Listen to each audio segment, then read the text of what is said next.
12, 13 వచనాలలో ఈ విధంగా వ్రాయబడి ఉంది. ఆ ఇంటిలో ప్రవేశించుచు ఇంటి వారికి శుభమని చెప్పుడి. ఆ ఇల్లు యోగ్యమైనదైతే మీ సమాధానము దాని మీదకు వచ్చును.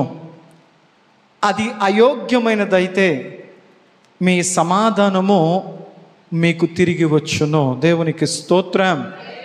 ఈ రాత్రి మనం వినబోతున్న వాక్యాంశము యోగ్యమైన కుటుంబము, అయోగ్యమైన కుటుంబము. యోగ్యమైన కుటుంబము, అయోగ్యమైన కుటుంబం. యేసుక్రీస్తు ప్రభువారు ఆయన యొక్క శిష్యులను పరిచర్య కొరకు అనేక ప్రాంతాలకు నడిపిస్తూ, అయ్యా మీరు ఇద్దరిద్దరుగా పరిచర్య కొరకు మీరు వెళ్ళండి. ఎందుకు ఇద్దరిద్దరుగా మిమ్మల్ని పరిచర్యకు వెళ్ళమని చెప్తున్నానంటే, మీలో ఎవరైనా ఒకరు బలహీనులైతే, ఎవరైనా ఒకరు బలహీనత చెందితే, ఆసక్తిని కోల్పోయిన వారిగా ఉంటే, క్షీణించిన స్థితిలో ఉంటే, బలహీన స్థితిలో ఉంటే వారిని బలపరచడానికి మరొక వ్యక్తి తోడుగా ఉంటాడు అని చెప్పి, ఒకరినొకరు బలపరుచుకోండి, ఒకరినొకరు ఆదరించుకోండి, ఒకరినొకరు ప్రోత్సహించుకుంటూ మీరు పరిచర్యకు వెళ్ళండి అని యేసుక్రీస్తు ప్రభువారు ఆయన శిష్యులను ఇద్దరిద్దరుగా పరిచర్యకు పంపించిన దినాలలో వారిని పంపిస్తూ యేసు ప్రభు వారికి కొన్ని ప్రాముఖ్యమైన విషయాలు తెలియపరిచారు. ఆయన చెప్పిన అనేకమైన ప్రాముఖ్యమైన విషయాలలో ఒక ప్రత్యేకమైన మాటను ఈ రాత్రి మనం ధ్యానించబోతున్నాం. ఏంటి అంటే, అయ్యా మేము ఒక పట్టణానికి వెళ్ళినప్పుడు కానీ, ఒక ప్రాంతానికి వెళ్ళినప్పుడు కానీ, మేము ఎక్కడ బస చేయాలి, మేము ఎలాంటి గృహాల్లో ఉండాలి, ఎలాంటి గృహాలు మాకు ఆతిథ్యం ఇచ్చే గృహాలుగా ఉంటాయి అని అడిగినప్పుడు యేసుక్రీస్తు ప్రభువారు ఎవరైతే మిమ్మల్ని తమ గృహానికి రమ్మని ఆహ్వానిస్తారో ఆ గృహములో మీరు అడుగు పెడుతూ ఒక మాట పలకండి. ఏమని పలుకుతారంటే, మీరు ఆ ఇంటిలో ప్రవేశించుచు ఇంటి వారికి శుభమని చెప్పుడి. దేవునికి స్తోత్రం. ఈ ఇంటి వారికి శుభం జరగాలి, ఈ కుటుంబీకులకు శుభము జరగాలి, ఈ కుటుంబములో శుభకరమైన కార్యాలు జరగాలి, ఈ కుటుంబమునకు శుభమగునుగాక అని పలుకుతూ ఆ ఇంటిలోకి మీరు వెళ్ళండి. మీరు పలికిన ఆ శుభవచనం ఒకవేళ అందుకు ఆ ఇల్లు యోగ్యమైనదైతే గనుక, మీరు పలికిన శుభవచనం ఏదైతే ఉందో, దీవెనకరముకు ఆశీర్వాదకు పలుకు ఏదైతే ఉందో, ఆ శుభవచనం ఆ గృహానికి ప్రాప్తిస్తుంది. అలా కాకపోతే నువ్వు శుభవచనం పలికినా, ఇంట్లో అందరూ బాగుండాలి, క్షేమంగా ఉండాలి, శుభకరమైన కార్యాలు కుటుంబంలో జరగాలి అని ఒకవేళ ఆ గృహములు అడుగు పెడుతూ నువ్వు శుభవచనములు పలికినా, ఒకవేళ ఆ గృహము, ఆ కుటుంబ సభ్యులు, వారి నడవడిక, వారి ప్రవర్తన ఒకవేళ దేవుని ఎదుట అయోగ్యమైనదైతే, మీరు పలికిన శుభవచనాలు మరలా మీ దగ్గరికే వచ్చేస్తాయి. దేవునికి స్తోత్రం. యేసు ప్రభు వారి మాట చెప్పడం గల ఉద్దేశం ఏంటంటే, భక్తి చేస్తున్నాం అని అనేకమంది కుటుంబాలు అనుకుంటున్నాయి, కానీ కొన్ని కుటుంబాలు మాత్రమే దేవుని ఎదుట యోగ్యమైన భక్తిని చేస్తూ, కొన్ని కుటుంబాలు మాత్రమే దైవ సన్నిధిలో యోగ్యమైన కుటుంబాలుగా బ్రతుకుతున్నాయి. మరికొన్ని కుటుంబాలు భక్తి చేస్తున్నాము అన్న ముసుగులో దేవుని చిత్తానికి, దేవుని ప్రణాళికకు, దేవుని ఉద్దేశమునకు తగినట్లుగా వారి బ్రతకనందు వల్ల వారు దేవుని ఎదుట అయోగ్యమైన కుటుంబాలుగా మారిపోతున్నారు. దేవునికి స్తోత్రం. కాబట్టి ఈరోజు మనం వినబోతున్న వాక్యాంశం ఏంటంటే, యోగ్యమైన కుటుంబాలు, అయోగ్యమైనటువంటి కుటుంబాలు. బైబిల్ గ్రంథంలో ఉన్నటువంటి 5 అయోగ్యకరమైన కుటుంబాలు మీకు జ్ఞాపకం చేస్తాను. ఆ తదుపరి సమయానుకూలతను బట్టి యోగ్యకరమైనటువంటి కుటుంబాలను 5 మీకు జ్ఞాపకం చేస్తాను. మనం ఆలోచించగలిగితే అసలు కుటుంబము అంటే ఏంటి అని అడిగితే, కొందరి మనుష్యుల కలయిక ఒక కుటుంబం, కొన్ని కుటుంబాల కలయిక ఒక సంఘం, కొన్ని సంఘాల కలయిక పరలోకం. దేవునికి స్తోత్రం. కుటుంబం అంటే ఏంటి?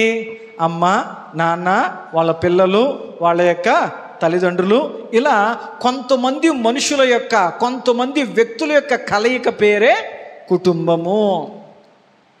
బైబిల్ గ్రంథం మనం జాగ్రత్తగా ఆలోచన చేస్తే దేవుడు కుటుంబ వ్యవస్థకు ఎంతో ప్రాధాన్యత ఇచ్చాడు.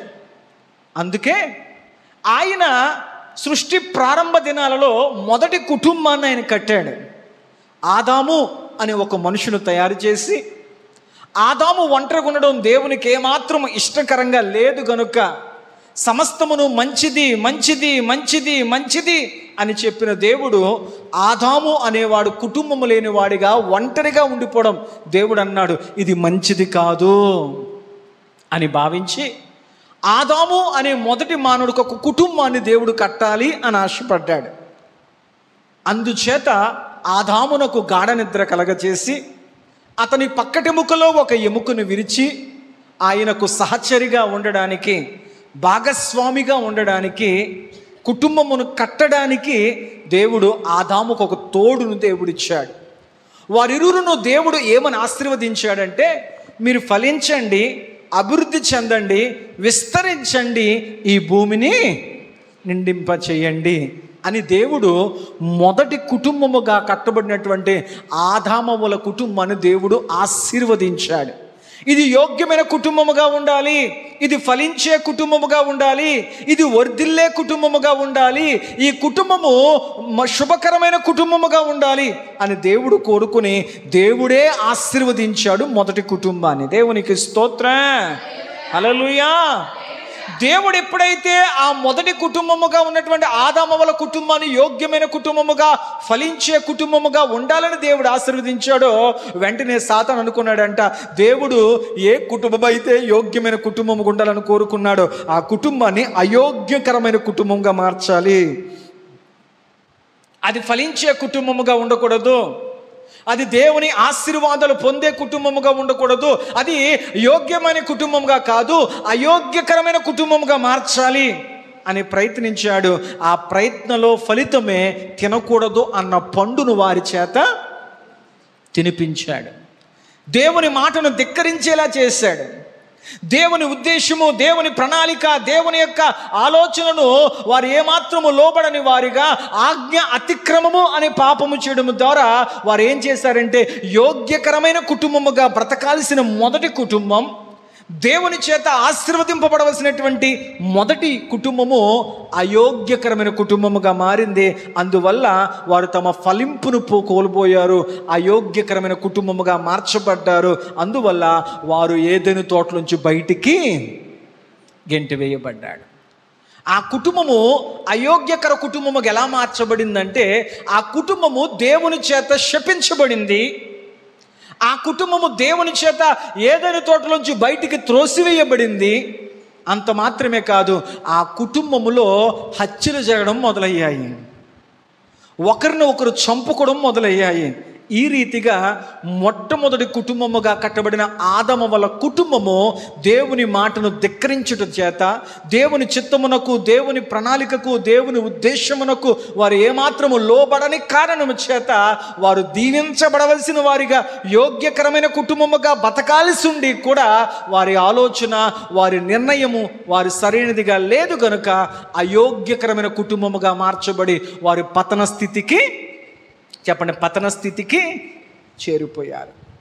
అసలు దేవుని ఉద్దేశం ఏంటి ఒక కుటుంబం పట్ల అని అడిగితే, పేతురు రాసిన మొదటి పత్రిక 3వ అధ్యాయం 9వ వచనములో దేవుడు అసలు మన పట్ల ఎటువంటి ప్రణాళికను కలిగి ఉన్నాడు అని మనం ఆలోచించగలిగితే, మొదటి పేతురు రాసిన పత్రిక 3వ అధ్యాయం 9వ వచనములో ఒక చక్కని మాట రాయబడి ఉంది.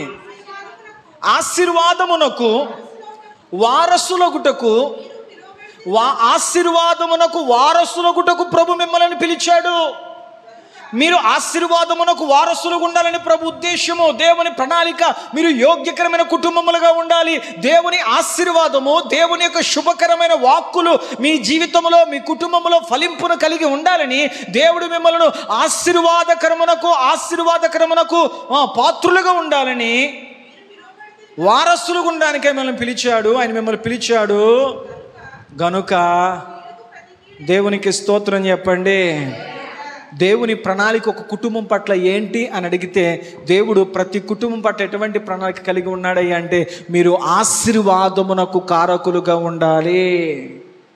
మరి మొదటి కుటుంబముకు ఉన్నటువంటి ఆదమ వాళ్ళ కుటుంబము అట్టి ఆశీర్వాదమునకు అట్టి యోగ్యత కలిగిన కుటుంబముగా ఉన్నారా అని మనం ఆలోచించగలిగితే మనందరికీ బాగా తెలుసు. ఆదికాండం 3వ అధ్యాయం 1వ వచనం నుంచి 24 వచనాల వరకు మనం చూడగలిగితే అక్కడ మొదటి కుటుంబముగా ఆదాము అవ్వమ్మ గారి కుటుంబం కనపడుతుంది. వారు దేవుని మాటను అతిక్రమించడం ద్వారా, దేవుని మాటకు లోబడకపోవడం ద్వారా వారు అయోగ్యకరమైన కుటుంబముగా, దేవుడే సాక్షాత్తు దేవాది దేవుడే మీరు ఫలింపును పొందండి, మీరు దీవించబడండి, మీరు ఆశీర్వాదమునకు కారకులుగా ఉండడానికి మీరు ఏర్పరచబడ్డారు అని సాక్షాత్తు దేవాది దేవుడే యోగ్యమైన కుటుంబముగా ఆ కుటుంబం ఉండాలి అని కోరుకున్నప్పటికీ వారి నిర్ణయాలు, వారి అభిరుచులు, వారి ఆలోచనలు ఆ కుటుంబాన్ని ఎలాంటి కుటుంబముగా మార్చేశాయి? అయోగ్యకరమైన కుటుంబముగా మార్చాయి.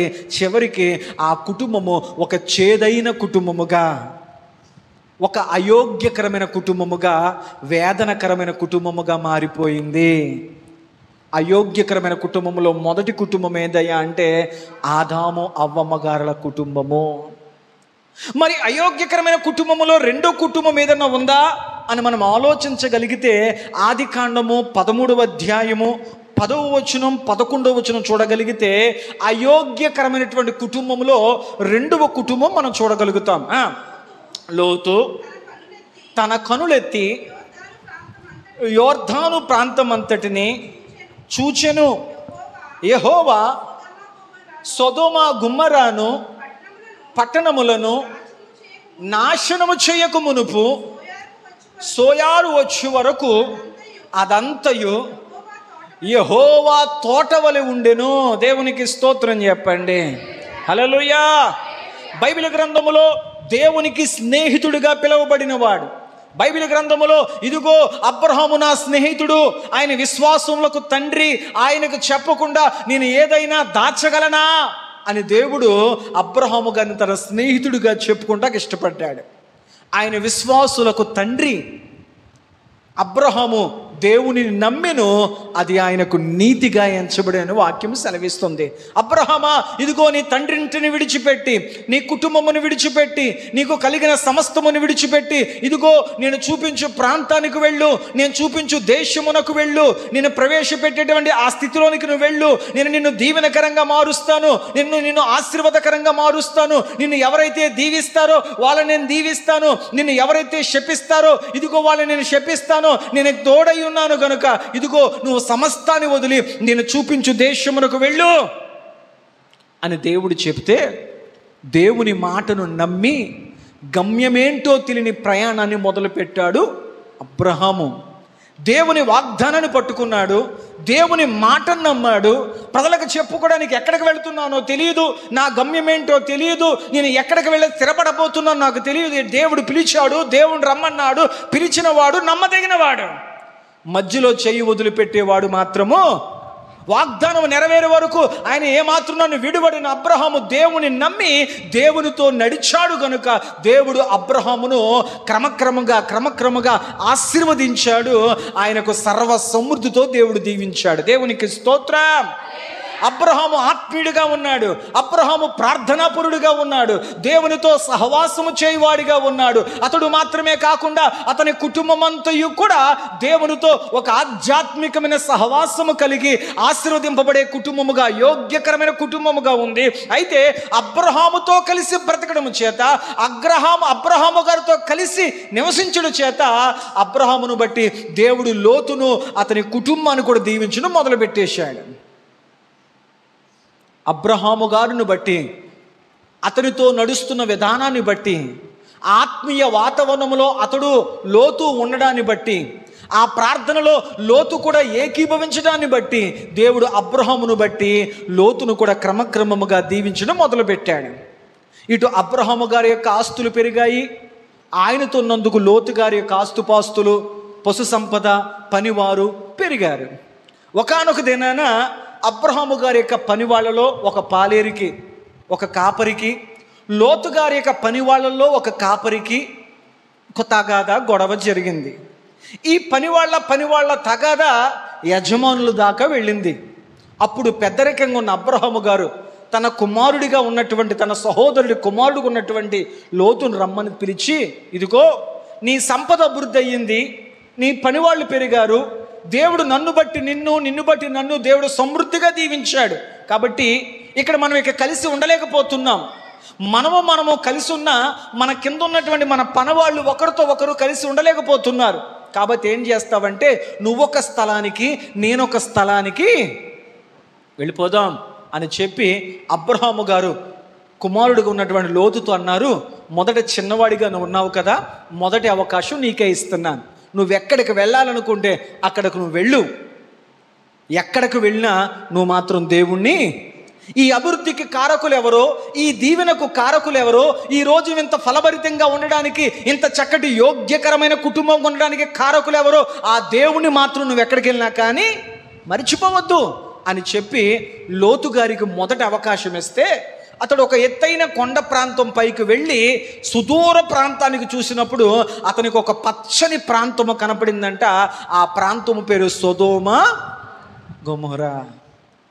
దానికి బైబిల్ ఏం చెప్తుందంటే, దేవుడు ఆ పట్టణమును, ఆ ప్రాంతమును, ఆ గ్రామాలను దేవుడు నాశనము చేయకముందు, అగ్ని గంధకముల చేత ఆ పట్టణాలు కాలిపోక ముందు ఆ ప్రాంతం ఎలా ఉండేదంటే దేవుని తోటలా ఉండేదంట.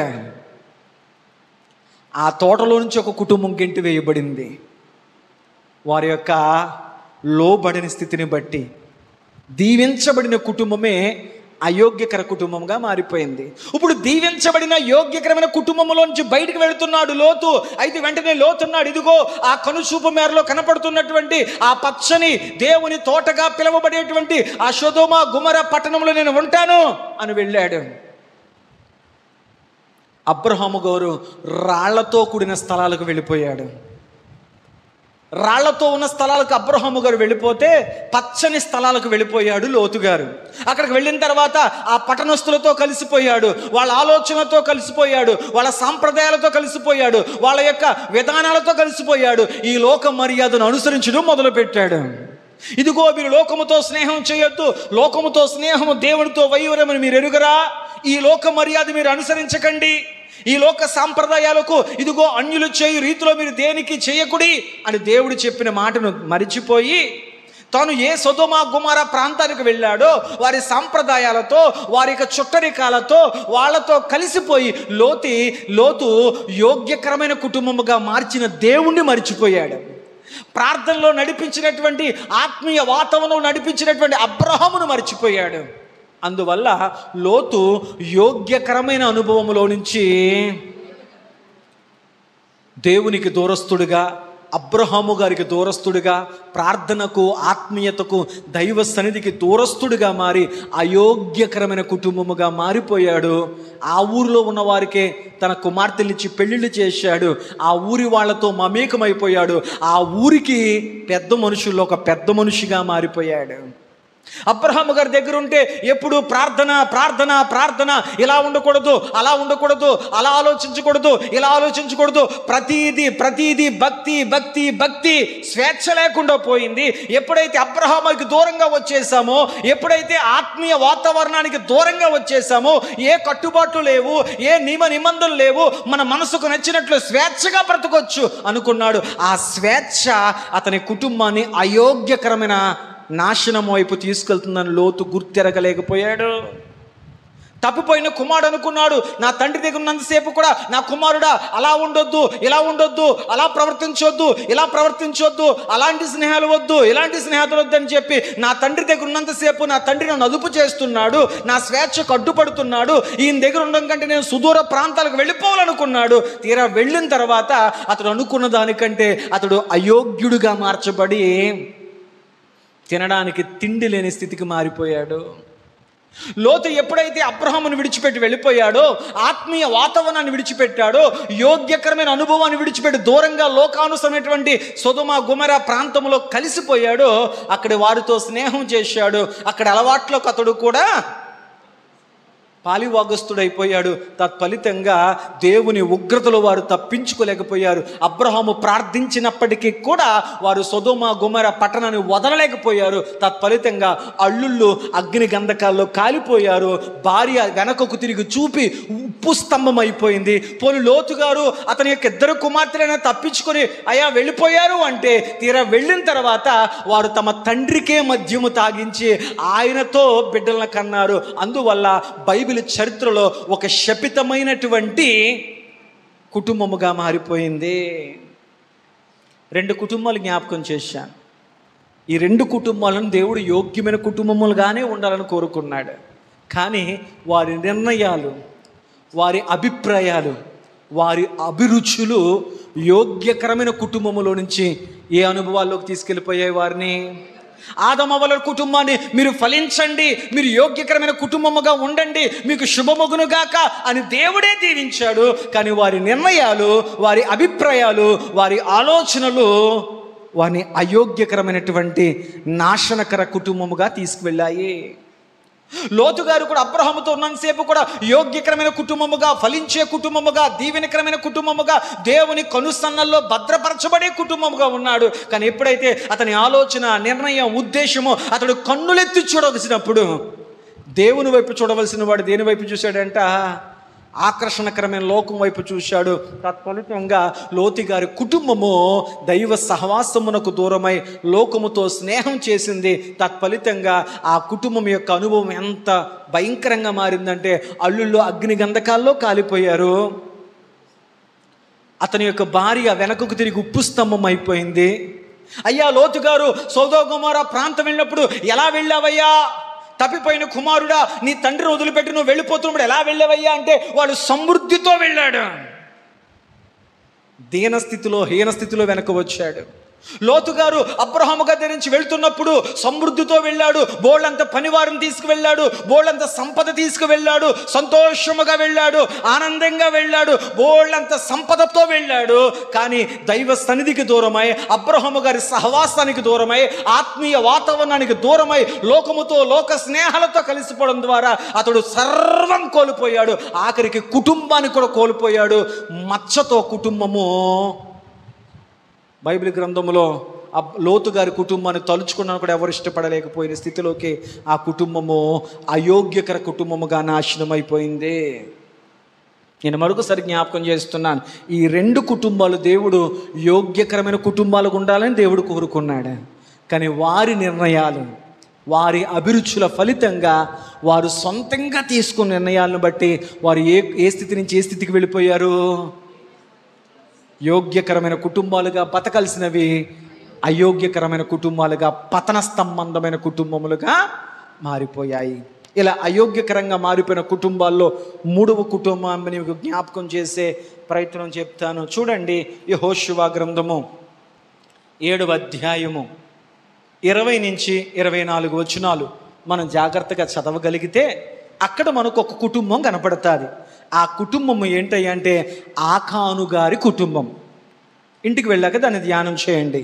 యెహోషువ గ్రంథము 7వ అధ్యాయము 20 వచనం నుంచి 24 వచనాలు అక్కడ మనం చూడగలిగితే అక్కడ ఒక కుటుంబం మనకు కనపడుతుంది.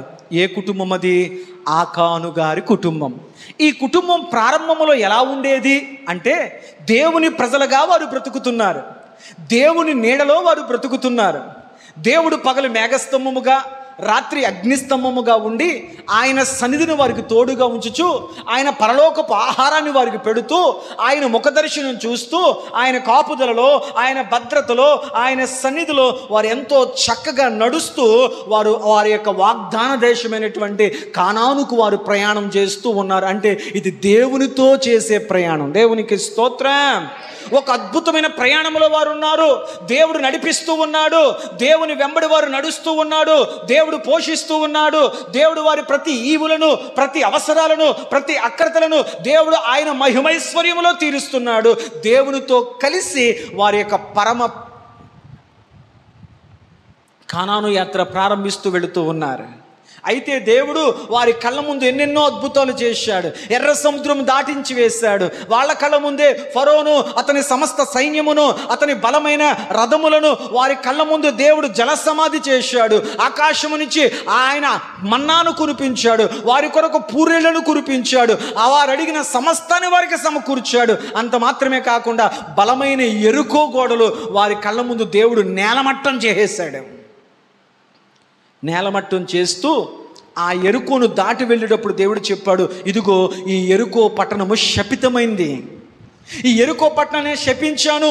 ఈ ఎరుకోలో ఉన్న సమస్తాన్ని దేవుని శపితముగా మార్చబడ్డాయి. ఏ వస్తువుల వైపు, వేటి వైపు మీరు చూడకండి, మీరు ఆకర్షితులు కాకండి, వాటిని మీరు ఏమాత్రం ఆశించకండి. ఇవి శపితమైనవి. మీరు ప్రత్యేకమైన వారు, మీరు యోగ్యమైన వారు, మీరు దేవుడితో నడుస్తున్నవారు.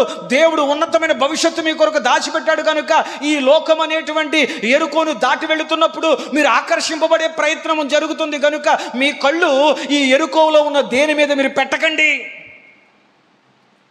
ఓ ఆదమవలారా, మీరు ప్రత్యేకింపబడిన వారు, మీరు యోగ్యమైన కుటుంబముగా మార్చబడిన వారు కనుక మీ కళ్ళు ఇదో తినొద్దు అనేటువంటి ఆ పండు అనే లోకం మీద మీరు వెళ్ళకండి. ఓ లోతు, నువ్వు ప్రత్యేకింపబడిన వాడువు, అబ్రహాము గారితో నువ్వు నడుస్తున్న వాడువు, ఆధ్యాత్మిక సహవాసములో యోగ్యమైన కుటుంబముకున్నవాడువు. నీ కళ్ళు లోకం వైపు కాదు, దేవుని వైపు ఉండాలి. మీకు అర్థమైందా? అవ్వమ్మ గారి కళ్ళు పండు మీదకి వెళ్ళాయి, దేవుడి మీదకి వెళ్ళే. అర్థమైంది అనుకుంటున్నాను. అవ్వమ్మ గారి కళ్ళు దేవుని మీద కాదు, పండు మీదకి వెళ్ళింది. అందువల్ల ఆ కుటుంబము అయోగ్యకరమైనదిగా మారిపోయింది. లోతు గారి కళ్ళు దేవుని వైపు కాకుండా అతడు కళ్ళెత్తి చూడగా సొదొమ గొమొర్రా ప్రాంతం మీదకి అతని కళ్ళు వెళ్ళాయి. కళ్ళు వెళ్ళిన చోటకు మనసు వెళ్ళింది, మనసు వెళ్ళిన చోటకు మనిషి వెళ్ళాడు కానీ వెళ్ళినట్టు తిరిగి వెనక్కి రాలేకపోయాడు, సర్వాన్ని కోల్పోయాడు. మూడవ కుటుంబం ఏంటయ్యా అంటే ఆకాను కుటుంబమునకు దేవుడు చెప్పాడు, ఓ ఇశ్రాయేలు ప్రజలారా, మీరు ఎరుకోని దాటి వెళుతున్నప్పుడు ఈ ఎరుకో లోకానికి సూచన, ఇది శపితమైనది, ఇది నాశనకరమైనది, నిన్న సమస్తాన్ని నాశనం చేస్తున్నాను కనుక ఈ లోకం వైపు మీరు చూడకండి, ఎరుకో వైపు మీరు చూడకండి, ఎరుకోలో కనపడే వేటి వైపు మీరు ఆశపడకండి. ఆకాను ఎరుకోను దాటుతూ వెళుతుండగా అతని కళ్ళు ఆ ఎరుకో పట్టణంలో కొన్ని వాటిని చూశాయంట. చూసి అతడి కళ్ళు వేటినైతే చూసాయో వాటి మీద ఆకర్షితుడయ్యాడు గనుక అతడు దేవుని మాటకి ఏమాత్రము కూడా లోబడకుండా షేనారు పై వస్త్రమును, 200 తులముల వెండిని, 50 తులముల బంగారుపు కమ్మిని ఆశించాడు. దేవుడు ఇదిగో ఇది ఏమాత్రము కూడా శపితమైనది, ఇది ఏమాత్రం మీరు యోగ్యమైనది కాదు, మీరు వీటిని తాకకండి, వీటి జోలికి వెళ్ళకండి, వీటి ఆకర్షణకు మీరు గురి కాకండి, ఇంతకంటే గొప్ప వాటిని మీ కొరకు సిద్ధపరిచాను అని దేవుడు చెబితే లోకమని అర్థమిచ్చేటువంటి ఆ ఎరుకోను దాటి వెళుతున్నప్పుడు అవ్వమ్మ గారు పండును చూసినట్లు లోతుగారు కళ్ళెత్తి పచ్చగా ఉన్న సొదొమ గొమొర్రా పట్టణాన్ని చూసినట్లు ఆకాను కళ్ళు కొన్నిట్లను చూసి ఆకర్షింపబడ్డాయంట. అందుకే యేసుప్రభు చెప్పాడు, నీ దేహమునకు దీపము కళ్ళే కదా, ముందు నీ కళ్ళు వెలుగుమయమైతే నీ దేహమంతా వెలుగుమయమవుతుంది. నీ కళ్ళే నీ చూపే చీకటమయమైపోతే నువ్వు చేసేవన్నీ, నువ్వు చూసేవన్నీ కూడా. అందుకు లోకముకు సామెత అంతే, పచ్చకామెరలోడికి లోకమంతా పచ్చేనండి. మంచి కళ్ళతో చూసేవాడికి లోకమంతా మంచిగానే కనపడుతుంది, చెడ్డ కళ్ళతో, చెడ్డ ఉద్దేశంతో, చెడ్డ ఆలోచనతో చూసేవాడందరికీ అలాగే కనపడతారు. ఎరుకోను దాటి వెళుతున్నప్పుడు దేవుడు చూడొద్దన్న అనుభవంలో చూశాడు కనుక అతడు ఏం చేశాడయ్యా అంటే దేవుడు వద్దన్న వాటిని చూసి ఆశించాడు. ఏం ఆశించాడు? షేనారు పై వస్త్రాన్ని, 200 తులముల వెండిని, 50 తులముల బంగారుపు కమ్మిని ఆశించాడు. ఎవరికి తెలియకుండా దాన్ని తీసుకొచ్చాడు. వెంటనే తన కుటుంబానికి కూడా తెలియకుండా అతడు తన గుడారము లోపల ఒక గొయ్య తీసి ఆ గొయ్యలో వాటిని జాగ్రత్తగా కప్పెట్టి ఏమీ ఎరగని వాడిగా కూర్చున్నాడు. దేవుని కళ్ళు కప్పలేకపోయాడు, దేవుని కళ్ళు కప్పలేకపోయాడు, దేవునికి దొరికిపోయాడు. ఎవరి ద్వారా ఈ దోషము జరిగింది, ఎవరి ద్వారా ఈ స్థితి జరిగింది అని దేవుడు చూపిస్తూ 12 గోత్రాలను, ఆ 12 గోత్రాల కుటుంబీకులను, ఆ వంశములను నిలబెట్టి దేవుడు పరీక్షిస్తూ ఉండగా దేవుని కళ్ళకి ఆకాను కుటుంబం దొరికేసింది. ఏమయ్యా ఆకాను, నువ్వు ప్రత్యేకమైన వాడివి కదా, నువ్వు యోగ్యమైన వాడివి కదా, దేవునితో నడుస్తున్న వాడివి కదా, దేవుని కార్యాలు చూస్తున్న వాడివి కదా, అలాంటి నువ్వు ఎందుకు దేవుడు వద్దన్న పని చేసి యోగ్యమైన నీ కుటుంబాన్ని అయోగ్యకరంగా మార్చుకున్నావు? అతని ఆశ, అతని చూపు, అతని నిర్ణయం అయోగ్యకరమైన కుటుంబాన్ని ఎలాంటి కుటుంబంగా మార్చేశాయి? మీకు అర్థమవుతుందా? అయోగ్యకరంగా కుటుంబంగా మార్చివేయడం ద్వారా ఆకానును, అతని కుటుంబమును, అతని ఇంటి వారందరినీ, అతని యొక్క పశువులన్నింటినీ కూడా ఆకోరు లోయలోకి తీసుకువెళ్ళి రాళ్లతో కొట్టి చంపేశారు. యోగ్యంగా దేవునితో నడుస్తూ కానానుకు చేరవలసిన కుటుంబం మధ్యలో చూసిన కొన్ని అనుభవాలను బట్టి ఎలాంటి కుటుంబముగా మారిపోయింది? యేసుప్రభు ముందునే చెప్పడయ్యా, అడుగుపెట్టిన ప్రతి కుటుంబము యోగ్యమైన కుటుంబం కాదు. ఒకప్పుడు వారు భక్తిపరులుగా ఉండొచ్చేమో, ఒకప్పుడు వారు ప్రార్థనాపరులుగా ఉండొచ్చేమో, ఒకప్పుడు ఆ కుటుంబం యోగ్యమైనదిగా ఆత్మీయంగా ఉండొచ్చేమో, కానీ కొన్ని సందర్భాల్లో వారి ప్రార్థనలో, ఆత్మీయతలో, విశ్వాసములో, పవిత్రతలో, దైవ చిత్తములోంచి వారు దూరం అయిపోతే ఒకప్పుడు ఆత్మీయులే ఇప్పుడు ఆ యోగ్యతను కోల్పోయారేమో. హల్లెలూయా, హల్లెలూయా. అంటే మనం ఎవరి కోసం ప్రార్థన చేసినా ప్రార్థించినంత మాత్రాన వాళ్ళకి జరుగుతుంది అంటానికి లేదు. అది పొందుకునేంత స్థితి చెప్పరేంటి, దాన్ని పొందుకునేంత ఆ స్థితిగతులు కలిగిన వారిగా వారిలా సిద్ధపాటు ఉండాలి, ఆ యోగ్యత వారికి ఉండాలి. ఎన్ని కుటుంబాలు చెప్పుకున్నా చెప్పండి? ఈ 3 కుటుంబాలు ప్రారంభం ఎలాంటి కుటుంబాలు? అలా మొదటి నుంచి చెడ్డోలేండి? లేదు లేదు లేదు. ఈ 3 కుటుంబాలు మొదటిలో యోగ్యమైన కుటుంబాలు, దేవునితో నడిచిన కుటుంబాలు. అర్థమైంది అనుకుంటున్నాను. ఆదమవలు ప్రతిరోజు సాయంత్రం సంజీవలతో దేవుడితో నడిచిన వారు ఒకప్పుడు ఆత్మీయంగా ప్రారంభించారు, కానీ మధ్యలో వారు చూసిన చూపు వారిని అయోగ్యకరమైన కుటుంబీకులుగా, శపితమైన కుటుంబాలుగా మార్చేశాయి. రెండవది, అబ్రహాము గారితో ఒక చక్కని దైవికమైన సహవాసములో లోతు గారు నడిచారు, కానీ మధ్యలో ఆయన చూసిన చూపు, అతన్ని తీసుకున్న నిర్ణయం ఆ కుటుంబాన్ని ఒక చేదైన అనుభవంలోకి తీసుకువెళ్ళిపోయింది.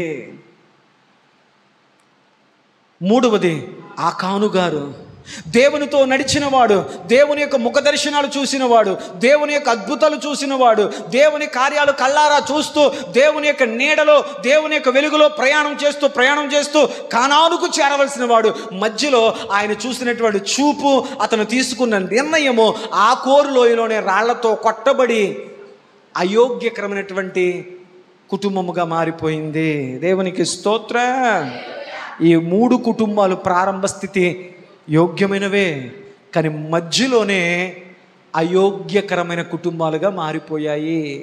4వ కుటుంబాన్ని మీకు జ్ఞాపకం చేస్తూ ముందుకు వెళ్ళే ప్రయత్నం చేద్దాం. 2వ సమూయేలు గ్రంథము 3వ అధ్యాయము 2వ సమూయేలు గ్రంథము 3వ అధ్యాయము 1వ వచనాన్ని కనుక మనం ధ్యానించగలిగితే, సౌలు కుటుంబీకులను దావీదు కుటుంబీకులకును బహుకాలము యుద్ధము జరగగా దావీదు అంతకంతకు ప్రబలుచుండెను. సౌలు కుటుంబము అంతకంతకు, సౌలు గారి కుటుంబము, రాజుగారి కుటుంబము, మొట్టమొదటిగా దేవుని చేత అభిషేకించబడిన సౌలు గారి కుటుంబము అంతకంతకు నీరసపడిపోయింది. ప్రభువా, ఇదిగో ఈ ప్రజలు ఇదిగో రాజును కావాలని కోరుకుంటున్నారయ్యా, వీళ్ళకి రాజు కావాలంట, వీరులంటే ఒక మనిషిని వీరు రాజుగా కావాలని కోరుకుంటున్నారయ్యా అని చెప్పి సమూయేలు ప్రవక్త దేవునికి ప్రార్థన చేస్తే, దేవుడు సమూయేలు ప్రవక్త ప్రార్థన విని, ఓ సమూయేలా, నువ్వు బాధపడొద్దు, నువ్వు కలవరపడొద్దు, ఈ ప్రజలు నిన్ను కాదు నన్నొద్దు అంటున్నారు. వారిలాంటి ఒక మనిషిని కోరుకుంటున్నారు కదా, అయితే ఒక పని చేయి, ఒక యవనస్తుడు వస్తాడు, అతని గాడిదలు పోయాయి, అతడు గాడిదలు వెతుక్కుంటూ నీ దగ్గరికే వస్తాడు, అతను నువ్వు అభిషేకించు. అతని మీద నా ఆత్మ ఉంటుంది, అతని మీద నా అభిషేకం ఉంటుంది, అతనికి నా మనసును ఇస్తాను, నా ఆలోచనలు ఇస్తాను, అతడు నా చిత్తము నెరిగిన వాడిగా ఈ ప్రజలను పరిపాలిస్తాడు అని చెప్పి సమూయేలు ప్రవక్త ద్వారా ఎక్కడో గాడిదలు కాసుకునే వాడిని తీసుకొచ్చి మొట్టమొదటి ఇశ్రాయేలులకు మొదటి రాజుగా, 12 గోత్రాలకు మొట్టమొదటి రాజుగా దేవుడు అభిషేకించాడు సౌలు రాజుని. సౌలుకు కావలసినవన్నీ దేవుడిచ్చాడు.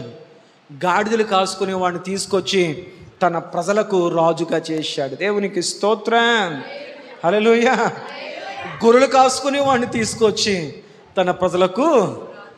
దేవుడు ఎన్నిక ఎలాంటిది అంటే దేవుడేం గొప్పోళ్ళని ఎన్నుకుంటాడు. బైబిల్ మొత్తం చూడండి, దేవుడు గొప్పోళ్ళని ఎవరిని ఎన్నుకోలేదు. ఆయన ఎన్నిక ఎప్పుడు కూడా చాలా సింపుల్గా ఉంటుంది.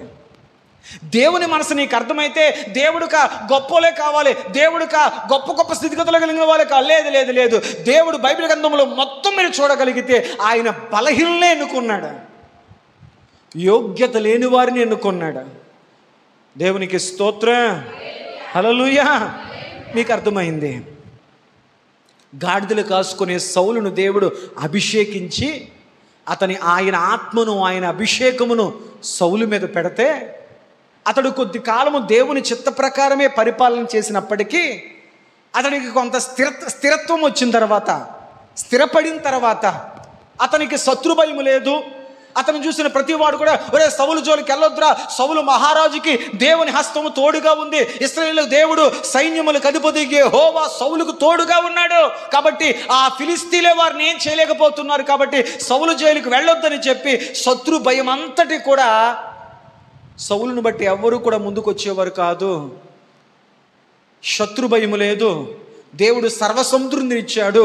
సౌలు గారిని దేవుడు అన్ని రీతులుగా వర్ధిల్ల చేసిన తరువాత, అతని చుట్టూ సమాధానాన్ని దేవుడు ఇచ్చిన తరువాత, ఏ పక్క చూసినా సౌలుకు పేరు, ప్రఖ్యాత, గౌరవం, మర్యాద, ఆస్తి పాస్తులు అన్నీ దేవుడు వచ్చిన తరువాత సౌలు గారు దేవుడు మాట వినడం మానేశాడు. ఏది వినడం మానేశాడు?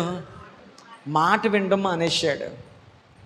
పలానా ప్రాంతానికి వెళ్ళండి, అది శపితమైంది, అక్కడి నుంచి ఏది తీసుకురావద్దు, సమస్తాన్ని నశింపచేయండి అని చెప్తే ఇతడు అలాగే ప్రభువా అని దైవజనుడి మాటకు లోబడి వెళ్ళిన తర్వాత దేవుడు చెప్పింది అయితే ఒకటైతే ఇతడు చేసింది ఒకటి. వెళ్ళాడు, దేశపు రాజును చంపకుండా తీసుకొచ్చాడు. వెళ్ళాడు, అక్కడ ఆ దేశమైనటువంటివి సమస్తమైనటువంటి బలహీనమైనవి, వ్యాధిగ్రస్తమైనవి, బక్క చిక్కిన పశువులన్నీ చంపేశాడు. ఆరోగ్యకరమైన పశువులన్నిటినీ, ఆనాటి దినాల్లో పశువులే సంపద. ఈనాటి దినాల్లో మనకు డబ్బులు ఎలాగో ఆనాటి దినాల్లో పశువులే వాళ్లకు సంపద. అదంతా దేవుడు తెచ్చుకోవద్దు, వద్దు వద్దు వద్దు, అవి శపితమైనవి, కావాలంటే అంతకంటే ఎక్కువ ఇస్తాను నీకు. ఇస్తాడో ఎవరో అని మన్నాను దాచుకొని పురుగులు పడి చచ్చిపోయారు.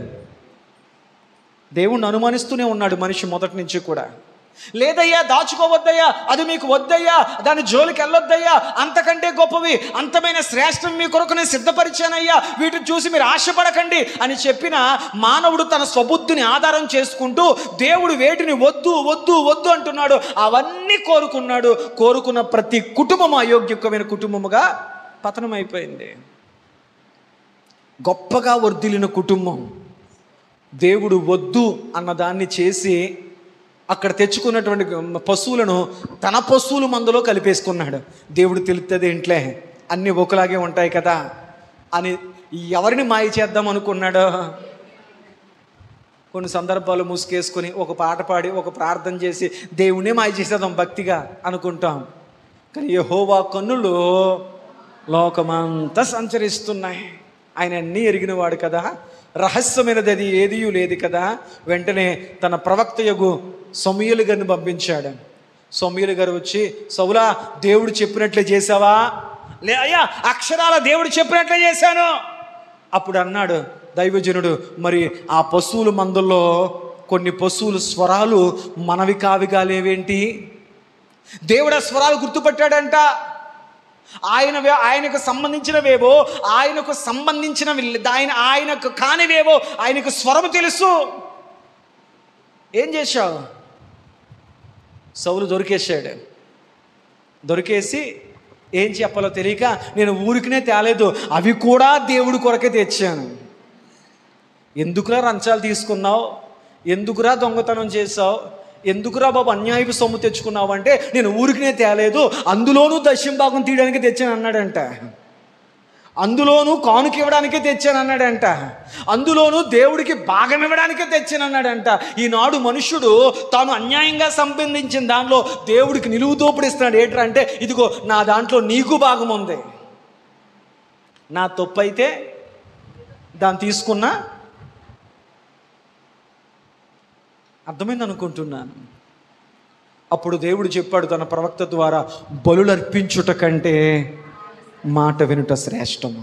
ఇంతవరకు నీ కుటుంబం వర్ధిల్లింది, ఇంతవరకు నీ కుటుంబం బలపడింది, ఇంతవరకు నీ కుటుంబము యోగ్యకరమైన కుటుంబముగా ఉంది. కానీ ఇది మొదలుకొని ఇదిగో నీ కుటుంబము చల్లారిపోతుంది, నీ కుటుంబము అయోగ్యకరమైన కుటుంబముగా మారిపోతుంది అని బైబిల్ చదివిన మాట మనం గమనించగలిగితే, దేవుని ఆత్మ, దేవుని అభిషేకము సౌలు మీద నుంచి గొర్రెలు కాసుకునే దేవుని మాటకు లోబడేటువంటి దావీదు మీదకి వెళ్ళింది. ఇతడు నా చిత్తము నెరవేర్చువాడు, నా మనస్సు ఎరిగినవాడు. ఒక పసిబిడ్డ, ఒక బాలుడి మీదకి వెళ్ళింది దేవుని అభిషేకం. ఆనాటి నుంచి కూడా సౌలు గారి కుటుంబము దినదినము అతడు గొప్ప రాజే. దేవుని ఆత్మ కలిగినటువంటి, దేవుని అభిషేకం పొందుకున్నటువంటి, గొర్రెలు కాచుకునేటువంటి దావీదు కుటుంబం బలపడింది. రాజుగా సర్వ సౌఖ్యాలు బ్రతుకుతున్నటువంటి సౌలు గారి కుటుంబం మాత్రం దినదినము ఏం రాబడింది అక్కడ? నీరసిల్లెను. కుటుంబాల్లో ఏమొచ్చేస్తుందంట? చెప్పరేటమ్మా. నీరసం అంటే తెలుసా? ఏ పని చేద్దామన్నా ఇంట్రెస్ట్ లేదు, వెళ్ళబుద్ధి కావట్లేదు, తినబుద్ధి కావట్లేదు, వండబుద్ధి కావట్లేదు, రాబుద్ధి కావట్లేదు. దేవుని సహాయం నీకు లేకపోతే అనేక కుటుంబాలు నీరసిల్లిపోతున్నాయి. కానీ గొప్ప విషయమో తెలుసా? ఇన్ని కష్టాల్లో కూడా, ఇన్ని బాధల్లో కూడా, ఇన్ని ఇబ్బందికర పరిస్థితుల్లో కూడా, ఎంత దీనస్థితిలో కూడా నీ కుటుంబం పట్టుదలతో, ధైర్యంతో ఏదో ఒక రోజున దేవుడు నా జీవితాలు అద్భుతాలు చేస్తాడు అని ఓపికతో, సహనముతో, నిరీక్షణతో బ్రతుకుతున్నావు కదా. గొప్ప విషయం ఏంటి తెలుసా? నీ కుటుంబం ఇంకా నీరసపడలేదు. ఆమేన్ చెప్పండి. హల్లెలూయా. సౌలు గారి కుటుంబం నీరసపడిపోయింది. సౌలు గారి కుటుంబం ఒకప్పుడు యోగ్యకరమైన కుటుంబముగా మారిన కుటుంబము. వారు తీసుకున్న నిర్ణయాలను బట్టి, వారు తీసుకున్న ఆలోచన బట్టి సౌలు ఆ గొర్రెలను చూసి, ఆ పశువులను చూసి ఆశపడ్డాడు కనుక కుటుంబము నీరసిల్లిపోయింది. తత్ఫలితంగా ఒక యుద్ధములో, ఫిలిస్తీన్లతో జరిగిన యుద్ధములో అతడు తన కత్తి మీద తానే పడి ఆత్మహత్య చేసుకొని చనిపోయాడు. అదే యుద్ధములో అతని కుమారులందరూ హతమైపోయారు. అతని కుమార్తె మేకాలు జీవితాంతం బిడ్డలు లేక గొడ్రాలిగా బ్రతికి చచ్చిపోయింది.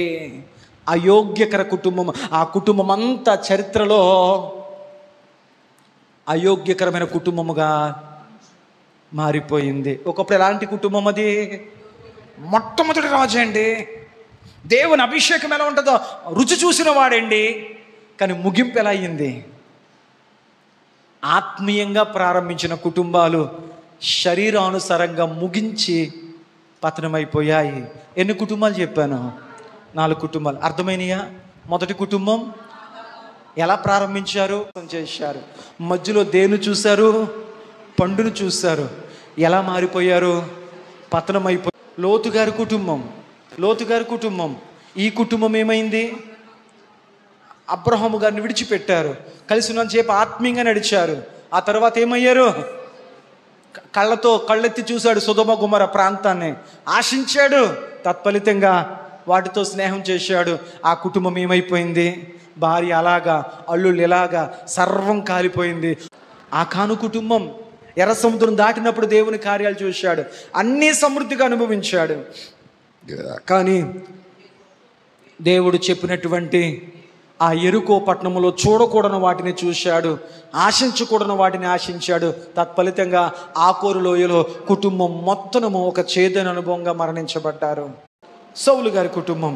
ఈ కుటుంబాన్ని దేవుడు గాడిదలు కాసుకునే కుటుంబాన్ని దేవుడు మొదటి అభిషేకించిన గొప్ప రాజుగా నియమించాడు.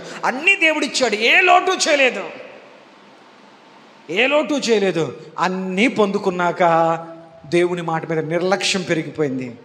తినొద్దు, వెళ్ళొద్దు, ఆశపడొద్దు, చూడొద్దు. నలుగురికి దేవుడు చెప్పాడు. 4వ వ్యక్తికి ఉన్న సౌలు కూడా దేవుని మాటను వినలేదు. తత్ఫలితంగా ఆ కుటుంబము చల్లారిపోయింది. ఇప్పుడు జ్ఞాపకం చేస్తాను. ఆ తదుపరి యోగ్యమైన కుటుంబాల కోసం మాట్లాడుకుందాం. దేవునికి స్తోత్రం. 2వ సమూయేలు గ్రంథం 5వ అధ్యాయం 15వ వచనం నుంచి 22వ వచనం వరకు మనం చూడగలిగితే అక్కడ మనకు ఒక కుటుంబం కనపడుతుంది. ఆ కుటుంబము దైవజనుడైనటువంటి ఏలీ గారి కుటుంబం. ఏలీ గారి కుటుంబం. షిలోహు అనేటువంటి ప్రాంతంలో ప్రార్థనా మందిరం ఉంది. ఆ ప్రార్థనా మందిరములో దైవజనుడిగా ఏలీ అనే ఒక దైవజనుడు ఉన్నాడు. ఆయనకు 98 సంవత్సరాలు. ఎన్ని సంవత్సరాలు? 98 సంవత్సరాల కడువృద్ధుడుగా ఉన్నాడు. అంటే అనేక సంవత్సరాలుగా షిలోహులో ఉన్న దేవుని మందిరములో ఒక అద్భుతమైన దైవజనుడిగా పరిచర్య చేస్తున్న దైవజనుడు. కడువృద్ధుడిగా ఉన్నాడు. కళ్ళు సరిగా కనపడిన వాడిగా ఉన్నాడు. అంత మాత్రమే కాదు, ఆయన దీర్ఘదేహి, శరీరము కూడా కొంచెం లావుగా ఉండేది. అలాంటి పరిస్థితుల్లో కూడా అద్భుతంగా దేవుని మందిరములో 98 సంవత్సరాల వయసులో కూడా అద్భుతమైన పరిచర్య చేస్తున్నాడు. దేవుని మందసం షిలోహులోని ప్రార్థనా మందిరంలో ఉంది. మందసానికి దగ్గరగా, దైవ సన్నిధికి దగ్గరగా బ్రతుకుతూ తన కుటుంబాన్ని నడిపించుకుంటున్నాడు. దేవుడు ఆయనకి 2 కుమారులు ఇచ్చాడు. ఆ కుమారుల పేరు ఒప్ని, ఫినెహాస్. ఒప్ని, ఫినెహాస్ 2 కుమారులను ఇచ్చారు. అయితే ఆ కుటుంబాన్ని దేవుడు దైవజనుల కుటుంబముగా నడిపించుకున్నాడు. కానీ కాలక్రమేణా వారు దేవునికి అంతగా లోబడిన వ్యక్తులుగా లేరు. ఎందుకంటే వారు ఎదుగుతున్నారు, యవ్వన వయసుకు వచ్చారు, పెళ్ళిడి వయసుకు వచ్చారు, దేవుని సన్నిధిలోనే, దేవుని మందిరంలోనే బతుకుతున్నారు. కానీ వారికి ఏమాత్రము దేవుణ్ణి కూర్చున్న జ్ఞానము లేదు. ఇది చాలా విచారకరం. చాలామంది వ్యక్తులు మేము క్రైస్తవ కుటుంబమేండి, మేము పుట్టు క్రైస్తవులమేమండి, మేము చర్చికి వెళ్తామండి, మాకు దేవుడు తెలిసేండి, అన్నీ తెలిసేండి అంటారు. కానీ దేవుని కూర్చున్న జ్ఞానము, బైబిల్ కూర్చున్న జ్ఞానము, వాక్యమును కూర్చున్న జ్ఞానము ఈనాడు చాలామంది వ్యక్తులకు, ఏలీ కుమారులకు దేవునితో నడిచారు, దేవుని వాతావరణంలో, మందిర వాతావరణంలో బ్రతికారు. కానీ ఏలీ కుమారులైనటువంటి ఒప్ని, ఫినెహాసులకు దేవుణ్ణి కూర్చున్న జ్ఞానము వారికి లేదు. అంత మాత్రమే కాకుండా వారు ఆ మందిర పరిసరాలను అపవిత్రపరిచారు. అంత మాత్రమే కాకుండా వీరు ప్రార్థన చేయకుండానే యుద్ధానికి వెళ్ళిపోయారు. వీరు చేసినటువంటి కొన్ని అతిక్రమాలను బట్టి, అవిధేయతలను బట్టి దేవుని మందసం యుద్ధములో శత్రువుల చేతికి దొరికేసింది. కారణం ఏంటి? ఈ యవనస్తులను బట్టి ఎవరూ మందిరానికి రావడానికి ఇష్టపడడం లేదు. వీళ్ళ ప్రవర్తన వల్ల, వీళ్ళ నడవడిక వల్ల ఏ స్త్రీలు కూడా మందిరం రావడానికి ఇష్టపడతలేదు. అందువల్ల ప్రజలు దైవ సన్నిధికి దూరం అవ్వడానికి ఈ యవనస్తులు కారణమయ్యారు. ఈనాడు చాలామంది మనుషుల కొరకు చర్చికి వస్తారు. నేను అంటున్నాను, నువ్వు మందిరానికి రావాల్సింది పాస్టర్ గారి కోసమో, విశ్వాసుల కోసమో కాదు. నీ భక్తి కోసం నువ్వు మందిరానికి రావాలి.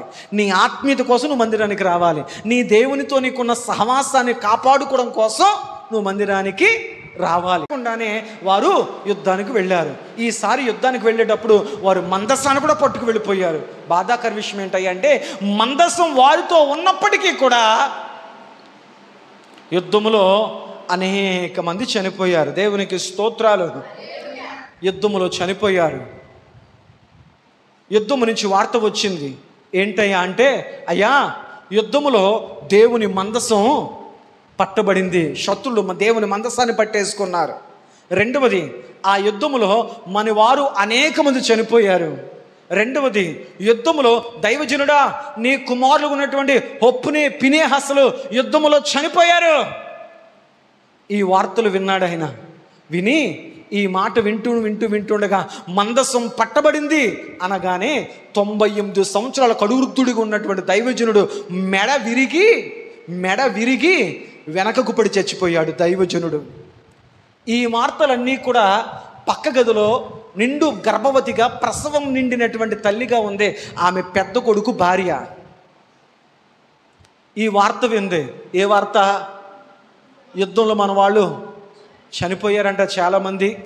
అమ్మా నీ భర్త చనిపోయాడంట, అమ్మా నీ మరిది చనిపోయాడంట. ఈ వార్త వినగానే ఇదిగో మీ మామయ్య గారు మెడవిరి చనిపోయాడంట అన్నది.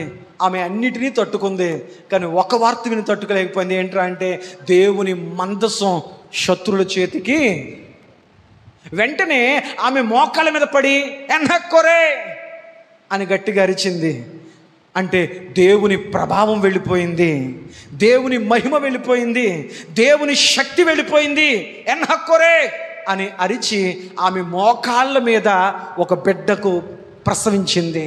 మంత్రసానులు అన్నారంట, పోన్లే అమ్మా కీడులో మేలు జరిగింది, నీ కుటుంబం అంతా తుడిచిపెట్టుకుపోయినా ఇదిగో నీ కొరకు దేవుడు ఒక బిడ్డనిచ్చాడు అని చెప్పింది. ఆ బిడ్డను చూసి ఆ మాటను పలికి ఆ తల్లి అక్కడే మరణించేసింది. ఆ కుటుంబం అంతయు కూడా అయోగ్యకరమైన కుటుంబముగా మారిపోయింది. కారణం ఏంటి?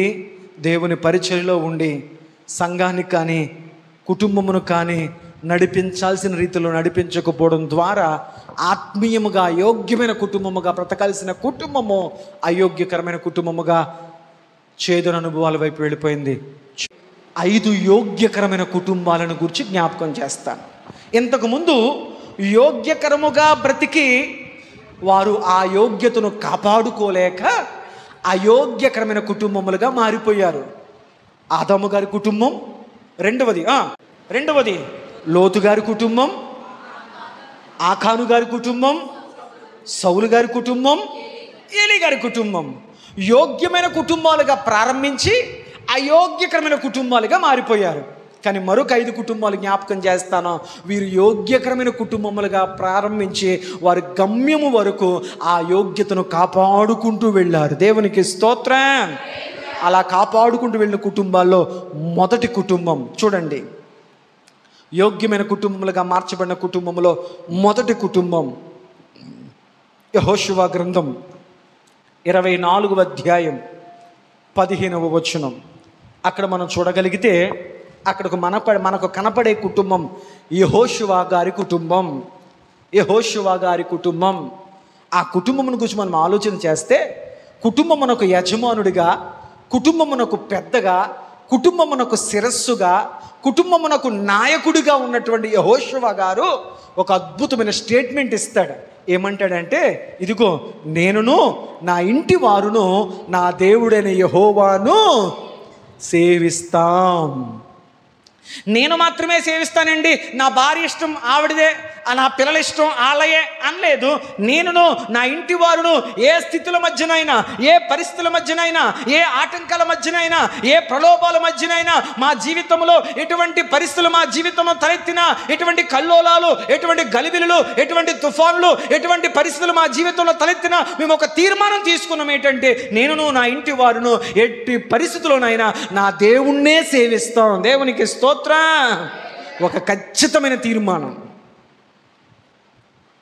యెహోషువ గారు ఆయన ఒక్కడు మాత్రమే చెప్పుకోలేదు, తన కుటుంబం అంతటి కోసం కలిపి మాట్లాడాడు. ఎందుకంటే కుటుంబ యజమానికి కుటుంబం అంతా లోబడి ఉన్నారు. దేవునికి స్తోత్రం. అక్కడ ఐక్యత కనపడుతుంది. యోగ్యత కలిగిన కుటుంబాల్లో ఉండే మొదటి అనుభవం ఏంటో తెలుసా? ఐక్యత. దేవునికి స్తోత్రం. కీర్తన గ్రంథం 103వ అధ్యాయంలో 133వ అధ్యాయంలో కీర్తన గ్రంథం 133వ అధ్యాయంలో మనం చూడగలిగితే అక్కడ ఏమని రాయబడిందంటే, ఎక్కడ ఐక్యత ఉంటుందో ఆ ఐక్యతలో ఏముంటుందయ్యా అంటే ఆశీర్వాదము, శాశ్వత జీవము అక్కడ ఉండవలని ఆయన కోరుకున్నాడు. ఈనాడు కుటుంబాల్లో ఐక్యతలు లేవు. ఈనాడు కుటుంబాల్లో మనసుల్లో ఐక్యతలు లేవు, మనుషుల్లో ఐక్యతలు లేవు, మాటల్లో ఐక్యతలు లేవు. అందువల్ల కొన్ని కుటుంబాలు అయోగ్యకరమైన కుటుంబాలుగా మారిపోయే ప్రమాదాలు ఉన్నాయి.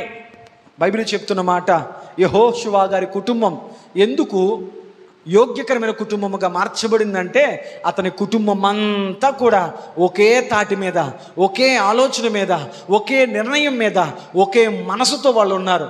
ఏంటయ్యా అంటే వారు ఐక్యత కలిగిన వారిగా ఉన్నారు. ఎక్కడ ఐక్యత ఉందో అక్కడ ఆశీర్వాదము. చెప్పండి పాస్టర్ గారు, ఐక్యత అంటే ఏంటి? ఐక్యత అంటే మనుషులు కలిసి ఉండడం కాదు, ఐక్యత అంటే మనసులు కలవడం. ఏం కలవాలి? ఈనాడు చాలామంది కుటుంబాల్లో మనుషులు కలిసి ఉంటున్నారు, ఒకే కుటుంబంలో కలిసి ఉంటారు, ఒకే ఇంట్లో కలిసి ఉంటారు, ఒకే ఇంటి పేరు వాళ్ళందరూ ఒకే చోట కలిసి ఉంటారు. కానీ మనుషులు కలిసి ఉన్నారు, కానీ మనసులు కలవలే. కాపాడుకునే బాధ్యత మీ మీదే ఉంది. దేవునికి స్తోత్రం. హల్లెలూయా. స్వరాలు పెంచకండి, గొంతుకులు పెంచకండి. కొన్ని సందర్భాల్లో మౌనము మీ ఐక్యతను కాపాడే అవకాశం ఉంది. గొంతుకు పెంచావా, స్వరం పెంచావా, మాట పెరిగిందా, మాట పెరగడం, స్వరం పెరగడం మీ ఐక్యతను నీ నుంచి దూరపరిచే అవకాశం ఉంది. చేస్తున్నాను, సమయాల కొరతను బట్టి తొందరగా ముందుకు వెళ్ళిపోదాం. 2వ సమూయేలు గ్రంథం 6వ అధ్యాయం, 2వ సమూయేలు గ్రంథం 6వ అధ్యాయం 10 నుంచి 12 వచనాలు. ఈ వచనాల్లో మనకు మరొక కుటుంబం కనపడుతుంది. ఆ కుటుంబము ఒబేదేదేము కుటుంబం. ఏ కుటుంబం అంట? ఒబేదేదేము కుటుంబం. ఈ కుటుంబము ఎంత చక్కని యోగ్యమైన కుటుంబముగా మారింది అంటే, ఆ కుటుంబములోనికి, ఆ ఇంటిలోనికి అనుకోని రీతిలో దేవుని మందసం వచ్చింది. పూర్వపురాలు చెప్పే సమయం కాదు కాబట్టి నేను చెప్పడం లేదు. ఒబేదేదేము అనేటువంటి వ్యక్తి ఇంటిలోనికి దేవుని ఎరగనివాడు, దేవుని మందసం అంటే ఏంటో తెలియనివాడు, అలాంటి వాడింటిలోకి దేవుని మందసం ఒక రోజున తీసుకొచ్చి పెట్టవలసి వచ్చింది. అయితే దేవుని మందసం ఆ ఇంట్లో వచ్చిన కాడి నుంచి అతడు తన కుటుంబము కలిసి ఒక నిర్ణయం తీసుకున్నారు. ఇదిగో ఇది దేవుని మందసం. ఈ మందసం అంటే ఏంటో మనకు తెలియదు, దీని ప్రత్యేకత ఏంటో మనకు తెలియదు, దీని శక్తి ఏంటో మనకు తెలియదు, ఇది మన గృహంలో ఉంటే మంచో చెడో మనకు తెలియదు. కానీ మనకు ఒకటే తెలిసేంటి తెలుసా? ఇది దేవునిది. దేవుని దాన్ని దేవునిదిగానే చూద్దాం. దేవునికి స్తోత్రం. దేవుని మందసానికి తన ఇంట్లో చోటు ఇచ్చాడు, విలువిచ్చాడు, ప్రాధాన్యత ఇచ్చాడు, గౌరవాన్ని ఇచ్చాడు. ఆ మందసము తన ఇంట్లో ఉన్నంత వరకు అతడు చాలా జాగ్రత్తగా తన కుటుంబంతో నడిచాడు. దేవునికి స్తోత్రం. మందసానికి చోటు ఇచ్చాడు, మందసానికి విలువిచ్చాడు, మందసానికి గౌరవాన్ని ఇచ్చాడు, మందసాన్ని చేర్చుకున్నాడు, మందసాన్ని తన గృహములో ఉండడానికి అనుమతించాడు. కుటుంబాన్ని దేవుడు దీవించి ఆస్వాదించి వర్తల చేసి దాన్ని యోగ్యమైన కుటుంబముగా దేవుడు మార్చాడు. మందసములో ఉన్నవి ఏంటయ్యా అని మనం ఆలోచించగలిగితే, మందసము లోపల మన్నా గిన్నె ఉంది, మందసము లోపల 10 ఆజ్ఞల పలకలు ఉన్నాయి, మందసము లోపల చిగురించిన అహరోను చేతికర్ర ఉంది. ఆ మూడింటికి ఒబేదేము తన ఇంట్లో చోటిచ్చాడు. ఆ మూడింటి యొక్క అర్థం ఏంటి మనం ఆలోచన చేయగలిగితే, మన్నా గిన్నె అనగా జీవాహారమై ఉన్న యేసుక్రీస్తు గది సూచన. రెండవది 10 ఆజ్ఞల పలకలు అనగా వాక్యమయ్యున్న యేసయ్య గది సూచన. మూడవది చిగురించిన అహరోను చేతికర్ర అనగా పునరుద్ధానుడైన యేసయ్య కది సూచన. దేవునికి స్తోత్రం. కుటుంబాన్ని కూడా జ్ఞాపకం చేస్తాను. అపోస్తుల కార్యములు 10వ అధ్యాయము 2వ వచనం మనం చూడగలిగితే, అపోస్తుల కార్యగ్రంథము 10వ అధ్యాయం 2వ వచనం మనం చూడగలిగితే, అక్కడ మరొక కుటుంబం మనకు కనకబడుతుంది. ఆ కుటుంబము కొర్నేలి గారి కుటుంబం. కొర్నేలి గారి కుటుంబం. ఈయన ఒక ఉన్నతమైనటువంటి శతాధిపతిగా ఉన్నాడు. ఉన్నతమైనటువంటి పదవులో గౌరవ మర్యాదలతో అతనికి ఏ లోటు లేకుండా ఉన్నతంగా బ్రతుకుతున్న వ్యక్తిగా ఉన్నాడు. అయినప్పటికీ కొర్నేలి గారు తాను ప్రార్థన చేసుకోవడం మాత్రమే కాకుండా తన కుటుంబం అంతటినీ కూడా ప్రార్థనలో నడిపించేవాడిగా ఉన్నాడు. అతడు ప్రార్థన చేస్తుంటే అతని కుటుంబం అంతా ప్రార్థనలో ఏకీభవించేది. అందుకు గల ఆర్ధానాలు మన వాక్యంలో చూడగలిగితే, మనం గ్రహించగలిగితే, కొర్నేలి గారు దైవజనుడిని పిలిపించినప్పుడు, పేతురు గారిని పిలిపించినప్పుడు వాక్యం వినడానికి అతని బంధుమిత్రులను, అతని కుటుంబములను అన్నిటినీ కూడా వాక్యం వినడానికి తన గృహములోకి పిలిపించుకున్నాడు. దేవునికి స్తోత్రం. చెప్పబడిన వాక్య భాగాలు ఇంటికి వెళ్ళాక ధ్యానం చేస్తే ఆ విషయాలన్నీ మీకు కనపడతాయి. కుటుంబాలుగా మార్చబడ్డాయి. అందుకే మత్తయి శుభవార్త 18వ అధ్యాయం 20వ వచనంలో ప్రభు చెప్పాడు, నా నామము పేరట 2 లేక 3 ఎక్కడ ఏకీభవిస్తారో ఆ స్థలములో. కొర్నేలి కుటుంబం ప్రార్థించే కుటుంబం. పేతురు గారు రాగానే అతడు కుటుంబం అంతటిని ఒక చోట కూర్చాడు, ప్రార్థించారు.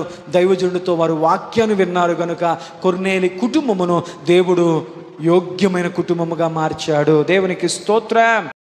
2వ సమూయేలు గ్రంథం 7వ అధ్యాయం 18వ వచనంలో అదే 7వ అధ్యాయం 29వ వచనంలో మనకు బాగా తెలిసిన కుటుంబం దావీదు గారి కుటుంబం. దావీదు గారి కుటుంబం. దావీదు గారు అంటారు, దేవా, ఇంతగా నన్ను హెచ్చించుటకు, ఇంతగా మమ్మల్ని దీవించుటకు, ఎక్కడో గొర్రెలు కాసుకునేటువంటి నన్ను, ఎక్కడో గొర్రెలు కాసుకునేటువంటి నా కుటుంబమును నన్ను ఎంతగా హెచ్చించుటకు ఏమంటాడు ఆయన? అయ్యా, నేను ఏపాటి వాడిని, నా కుటుంబం ఏపాటిది అన్నాడు. దేవునికి స్తోత్రం. నేను ఏపాటి వాడిని ప్రభువా అని మాత్రమే ఆగిపోలేదు, ఆయన మాట్లాడుతూ అంటాడు. చూడండి 2 సమూయేలు గ్రంథం 7వ అధ్యాయం 18వ వచనం చదవండి. దావీదు రాజు లోపల ప్రవేశించి యెహోవా సన్నిధిని కూర్చుండి ఇలాగున మనవి చేసెను, నా ప్రభువా యెహోవా, ఎంతగానో నీవు హెచ్చించుటకు నేనెంతటి వాడను, నా కుటుంబం ఏపాటిది. దేవునికి స్తోత్రం చెప్పండి. హల్లెలూయా. నేను ఎంతటి వాడను ప్రభువా, నా కుటుంబం ఏపాటిది నాయన అన్నాడు. అంత మాత్రమే కాకుండా 29వ వచనం కూడా చదవండి. దయచేసి నీ దాసుడు నాయన, నా కుటుంబము నిత్యము నీ సన్నిధి ఉండినట్లు, దానిని నీ సన్నిధిలో ఉండినట్లు నా కుటుంబాన్ని ఆస్వాదించవా. ఈరోజు రేపు ఉండడం కాదు ప్రభువా, నిత్యము నా కుటుంబాలు మీ సన్నిధిలోనే ఉండాలి. అతడు కోరుకున్న కోరికను బట్టి దేవుడు దావీదు గారి కుటుంబాన్ని యోగ్యమైన కుటుంబముగా దేవుడు నిలబెట్టాడు. నిత్యమైన సన్నిధిలో ఉన్నాయి ఆ కుటుంబంలో నుంచే, ఆ గోత్రంలో నుంచే యేసు ప్రభు వచ్చారు. దేవునికి స్తోత్రం. అతని జీవిత స్థితిగతులన్నీ మార్చేశాయి, యోగ్యకరమైన కుటుంబముగా మారింది. 5వ కుటుంబం, చివరి కుటుంబం. ఏ కుటుంబము యోగ్యకరమైన కుటుంబంగా మారుతుంది అంటే 1 నుంచి 6 వచనం మనం చూడగలిగితే అక్కడ ఒక అద్భుతమైన మాట ఉంటుంది. ఏంటంటే, యెహోవా యందు భయభక్తులు కలిగిన కుటుంబము ఈ అనుభవాల గుండా వెళుతుంది. 128వ కీర్తన 1వ వచనం నుంచి 6వ వచనం వరకు మనం ధ్యానించగలిగితే, యెహోవా యందు భయభక్తులు కలిగి ఆవలి త్రోవలైన నడుచు వారందరూ ధన్యులు. నిశ్చయముగా నీవు నీ చేతుల కష్టతను అనుభవించదువు, నీవు ధన్యుడవు, నీకు మేలు కలుగును. నీలోగిటి నీ భార్య ఫలించు ద్రాక్షవల్లి వలె ఉంటుంది, నీ భోజనం బల చుట్టూ నీ బిడ్డలు ఒలివ మొక్కల వలె ఉంటారు. యెహోవా యందు భయభక్తులు గలవాడు ఇలాగ ఆశీర్వదింపబడతాడు. ఈ సీఎం నుండి యెహోవా నిన్ను ఆశీర్వదించును. నీ జీవిత కాలం అంతా ఈ యెరూషలేముకు క్షేమం కలుగుట నువ్వు చూస్తావు, నీ పిల్లలు నువ్వు చూస్తావు. దేవుని సమాధానం నీ మీద ఉంటుంది. దేవునికి స్తోత్రం. దేవుని యందు భయభక్తులు కలిగి బ్రతికే కుటుంబముల మీద దేవుని యొక్క ఈ ఫలభరితమైన ఆశీర్వాదాలన్నీ ఉంటాయి కనుక, ఏ కుటుంబం అయితే దేవుని యందు భయభక్తులు కలిగి బ్రతుకుతారో ఆ కుటుంబము యోగ్యకరమైన కుటుంబముగా మార్చబడునుగాక. ఆమేన్ చెప్పండి. హల్లెలూయా. అందుకే కీర్తనకారుడు కీర్తన గ్రంథం 14వ అధ్యాయము 26వ వచనం ఉంటుంది, యెహోవా యందలి భయభక్తులు కలిగి ఉండుట బహుధైర్యము పుట్టించును. దేవుని యందు భయభక్తులు కలిగిన వ్యక్తి ఎలా బతుకుతాడంట? చెప్పరేటమ్మా, బహుధైర్యం కలుగుతుందంట. చూడండి కీర్తన గ్రంథం 14:26 ఏమని రాయబడింది? యెహోవా యందు భయభక్తులు కలిగి ఉండుట బహుధైర్యం పుట్టిస్తుంది. బహుధైర్యం మాత్రమే కాదు, అదే 27కి వచ్చి చదువుకుంటే కింద వచ్చిన ఏముంది?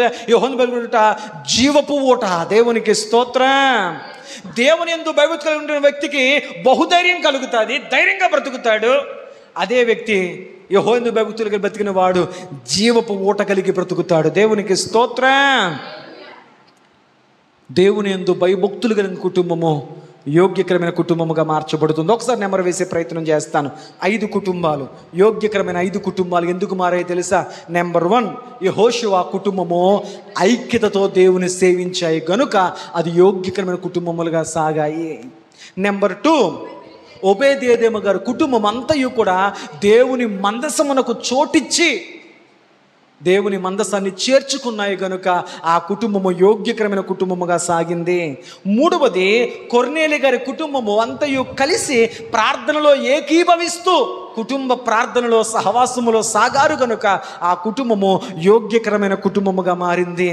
4వది, దావీదు గారి కుటుంబము దేవుని స్తుతించు కుటుంబముగా ఉంది కనుక ఆ కుటుంబమును దేవుడు యోగ్యకరమైన కుటుంబముగా మార్చాడు. ఆయన సింహాసనం మీద నిత్యము ఏదో ఒక వ్యక్తిని కూర్చోబెడుతూనే దేవుడు ఉంచాడు. దేవునికి స్తోత్రం. 5వది, దేవుని యందు భయభక్తులు కలిగిన ప్రతి కుటుంబాన్ని దేవుడు యోగ్యకరమైన కుటుంబముగా మారుస్తాడు. అతని కష్టం దేవుడు దీవిస్తాడు. వారి యొక్క భార్యను దేవుడు ఫలింపు చేస్తాడు.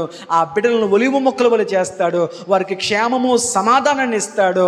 అంత మాత్రమే కాకుండా వారు ధైర్యముగా బ్రతుకుతారు. ఆ కుటుంబంలో జీవపు ఊట ఉంటుంది. దేవునికి స్తోత్రం. 5 అనుభవాలు ఆ కుటుంబాలను యోగ్యమైన కుటుంబములుగా మార్చాయి. వీరు పొందిన 5 పరిస్థితులు ఈ కుటుంబములను చెప్పరేంటమ్మా అయోగ్యకరమైన కుటుంబములుగా మార్చాయి. వాక్యం విన్న ప్రియ సంగమా, యేసు ప్రభు ఏం చెప్పారో తెలుసా? ఏ ఇంటికన్నా వెళ్ళండి, వెళ్ళేటప్పుడు ఆ ఇంటికి శుభము అని పలకండి. ఒకవేళ ఆ కుటుంబము యోగ్యకరమైన కుటుంబముగా బ్రతికితే ఆ శుభము ఆ ఇంటి మీదకు వస్తుంది. ఒకవేళ ఆ కుటుంబము తమ స్వబుద్ధిని ఆధారం చేసుకుంటూ వారికి నచ్చినట్లు బ్రతుకుతున్నట్లయితే అది అయోగ్యకరమైన కుటుంబము కనుక ఆ కుటుంబం మీదకి ఆశీర్వాదము వెళ్ళదు, అది మరలా నీ మీదకే. ఈరోజు నీ కుటుంబం ఎలాంటిది? ఒకసారి స్వపరీక్ష చేసుకొని ప్రభు మాట్లాడిన మాటను బట్టి, దేవా నా కుటుంబము యోగ్యతను కాపాడుకునే కుటుంబముగా, యోగ్యతలో నిలిచి ఉండే కుటుంబముగా నేను నా కుటుంబము ఉందుముగాక. దేవుడు యోగ్యకర కుటుంబములుగా దేవుడు మనల్ని దిద్దునుగాక. దయగలిగిన 12-13 వచనాలలో ఈ విధంగా వ్రాయబడి ఉంది. ఆ ఇంటిలో